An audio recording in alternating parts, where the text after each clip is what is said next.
This is a Savage 110 Trail Hunter Light with a 16.5-inch barrel that is chambered in 7mm backcountry. And I did some chronograph and accuracy testing on this rifle today. Really was very interested to see what the chronograph numbers were, and I'll tell you what, it didn't disappoint. I shot two different loads today. The one on the left is the Terminal Ascent from Federal, and the one on the right is also loaded by Federal, but it's a Barnes LRX copper bullet. Let's see, the Terminal Ascents are 170s, the LRXs are 168s. So let's get right to the chronograph numbers. The 170 Terminal Ascents ran an average of 2881. The Barnes LRXs ran 2885, so they are right there together. Just basically no real difference as far as speed between the two. All the information's right here. The SD on the Terminal Ascents were 30. The SD on the Barnes were 22. So, man, I like the SDs on the Barnes better, but the Barnes didn't shoot as well. So let's take a look at the targets. We're just going to start with the Barnes. So first set of shots there, that's right around an inch. I haven't measured these yet, but that's close to an inch. Right there in the center. This is my second group, and I shot this group, and I immediately shot a second group, and I took just a couple of minutes to let the gun cool. Not long, but the barrel wasn't like hot. It wasn't uncomfortable. And I shot this third group, and I'm telling you, I was locked in on that third group.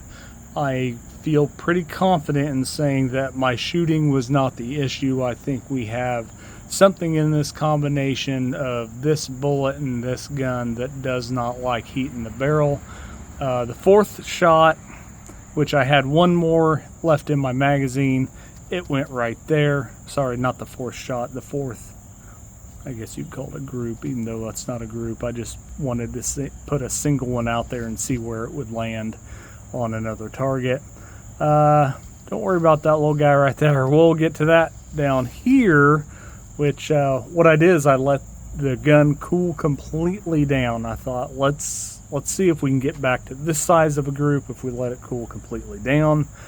And I shot one here, and then I got off target, went to the wrong target, came up here, shot that one, and then my third shot came down here. So I drew a little black circle here that's representative of this shot right here. So that is my last shot of last string of 3 from the Barnes bullets. So I don't know what to tell you. I mean, that's definitely good enough to hunt with. Yes, I would have loved to have seen them all come in at an inch, but they just didn't. Over here on the Terminal Ascents, these 3 right here, these are the first shots from the gun. Those are the siders, and I don't remember which of these I shot first, but there's 2 different 3-shot groups there. I don't know, they're 1.5 inches or between 1.25 inches, 1.5 inches right there. And then I just sent one more downrange at this target right here, and that's where it landed. So it's possible that this gun just doesn't like being hot, but I tell you what, this isn't a prairie dog gun. This is an elk gun. This thing's meant to be thrown into a pack and hiked with. So as long as it can put the first one right there or right there, I think we're in pretty good shape. So what is the setup on this? This is it's a Savage 110 Trail Hunter Light, 16.5-inch barrel. It is sitting in an MTD chassis. It's got the MTD mag in there. That mag is actually for a 30-06. That is their grip, that is their folder, and that is their stock.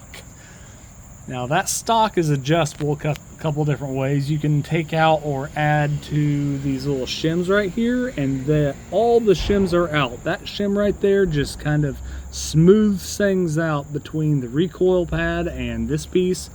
I could not get this gun short enough to come up with proper eye relief without changing my rail. So this has an EGW 20 MOA rail on it.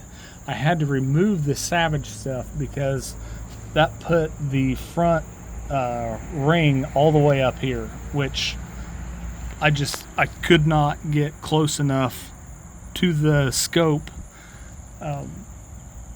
with that folding adapter in there. So yeah, I got the one-piece rail. It's got Leupold aluminum rings on it. That's a 1-inch scope. It's a Burris full field E1. It's just a 3x9x40. It's a nice lightweight scope. It's good enough. It's I like everything Burris I've ever bought. It's good enough. The clearance between the scope, I guess you'd call it the bell there, the objective lens, and the scope rail is very tight, but they do not touch. But they are tight. If you were going with like a 50 or a 44mm scope, you could not do this. Now granted, none of this would be an issue if it wasn't for this folder, but this gun needs to be able to fold up and go into a pack to be hiked over mountains and that sort of thing to go kill an elk, hopefully. So that's I think that's the long and the short of this. I'm trying to think if there's anything. Oh, I wanted to show you the primers. Okay, here we go. Primers are showing some pressure signs. Now granted, these are federal primers, but and federal primers are generally about the softest primer that I know of whenever it comes to reloading. These of course are factory ammunition, but I'm assuming they are using their own primer. Here's the Terminal Ascents. They're all pretty similar. I don't know, it's possible that those Barnes have just a little bit more pressure to them. I don't know. But they're very, very similar. But yeah, that's interesting that we're getting a little bit of pressure sign on a factory ammo there. And for those of you that don't know, these are actually, I believe, a steel case or some sort of a steel alloy mix. They're not a brass case, but they say you can reload them up to 3 times. So I don't know that I'm going to buy dies for this round. This isn't something like a prairie dog gun where you're going to go shoot a whole bunch out of, so I'm pretty sure that just the factory ammo is going to do just fine for this rifle. But yeah, so that's all the information that I've got on the 7mm Backcountry through a 16.5-inch barrel. I hope you have a very blessed day, and I hope this helps somebody.